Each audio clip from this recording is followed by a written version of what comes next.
দুইটি সময় ঘুমালে আপনি ফকির হয়ে যাবেন। নবীজি সাল্লাল্লাহু আলাইহি ওয়াসাল্লাম এই দুইটি সময় ঘুমাতে নিষেধ করে দিয়েছেন।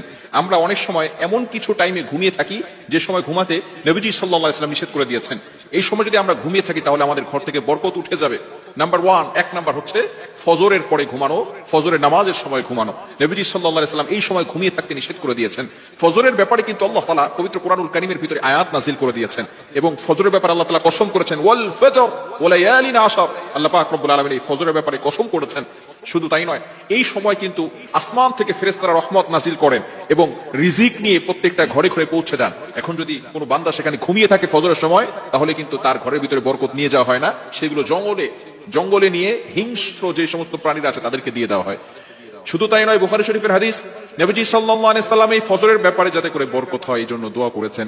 তিনি দোয়া করেছেন, আল্লাহুম্মা বারিক লি উম্মতি ফি বুকুরিহা, আয় আল্লাহ আমার উম্মতের সকালটা বরকতময় করে দেন। আল্লাহ পাক রব্বুল আলামিন এই দোয়াটা কবুল করে নিয়েছেন।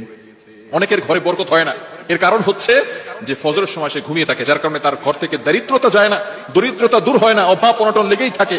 টাকা ইনকাম করে ঠিকই, কিন্তু অভাব অনটন যায় না, সে ফজরের সময় ঘুমিয়ে থাকে। এই জন্য অবশ্যই ফজরের সময় ঘুমানো যাবে না এবং ফজরের পরে ঘুমাবেন না। অনেক সময় কিছু মানুষ আছে ফজরের নামাজ পড়ে তারপর আবার ঘুম না, এই সময় আপনি আমল করেন, কিছুক্ষণ পরে ঘুমান। ইশরাকের নামাজ নবীজি সাল্লাল্লাহু আলাইহি ওয়াসাল্লাম পড়তেন, এই সময় একটু হাঁটাহাঁটি করেন। বিশেষ করে চিকিৎসা বিজ্ঞান বলছে এই সময় যদি আপনি হাঁটাহাঁটি করেন, এই ওয়েদারটা, আবহাওয়াটা যদি আপনার গায়ে লাগান, তাহলে রোগ প্রতিরোধ ক্ষমতা বাড়বে। এজন্য আর এই সময়টা হচ্ছে মুনাফিকের নিঃশ্বাস থেকে মুক্ত থাকে, যেহেতু মুনাফিকরা ফজরের নামাজ পড়তে আসে না। এজন্য আসুন আমরা ফজরের সময় ঘুমাবো না, রাসূলুল্লাহ সাল্লাল্লাহু আলাইহি ওয়াসাল্লাম এটা নিষেধ করে দিয়েছেন। দ্বিতীয় নাম্বার হচ্ছে মোস্ট ইম্পর্টেন্ট, মাগরিব থেকে নিয়ে এশা পর্যন্ত এই সময়টা আমরা ঘুমাবো না।